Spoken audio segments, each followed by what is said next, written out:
যখন মানুষ বস্তুবাদী হয়, বেশি বস্তুবাদী, বস্তুবাদী মানে দুনিয়া নিয়ে খুব বেশি ব্যস্ত, পরকালের ফিকির কম, আল্লাহকে ভুলে গেছে। তারপরে যখন আমানত উঠে যায়, আমানত কি হয়? উঠে যায়। তারপর যখন গনিমতের মাল মনে করে আমানত মানুষ খেয়ে ফেলতেছে, আমানত রাখা হয়েছে, গনিমতের মাল মনে করে খেয়ে ফেলল। যখন মানুষ এই মাকে কষ্ট দেয়, মাকে কষ্ট দিয়ে মানে মায়ের সাথে খারাপ ব্যবহার করে, বউয়ের আঁচল ধরে বসে থাকে। যখন মানুষ বাবাকে দূরে ঠেলে দেয় আর বন্ধু বান্ধবকে কাছে টেনে নেয়। তারপরে আছে যখন গান বাজনা বাদ্যযন্ত্র বেশি হয়, মানুষের কানের কাছে যখন বাদ্যযন্ত্র বাজতে থাকে, মানে হেডফোন দিয়ে গান শুনছেন, এখন কানের কাছে বাদ্যযন্ত্র বাজছে।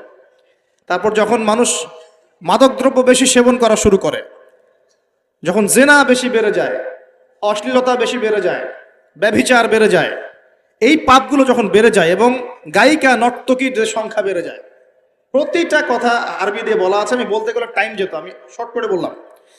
এই কাজগুলো যখন একটা সমাজের মধ্যে বেশি হয়, তখন ওই জায়গায় আল্লাহর পক্ষ থেকে দুইটা মারাত্মক মানে আযাব আসে। তার মধ্যে একটা হচ্ছে মহামারী, আর একটা হচ্ছে এই ভূমিকম্প।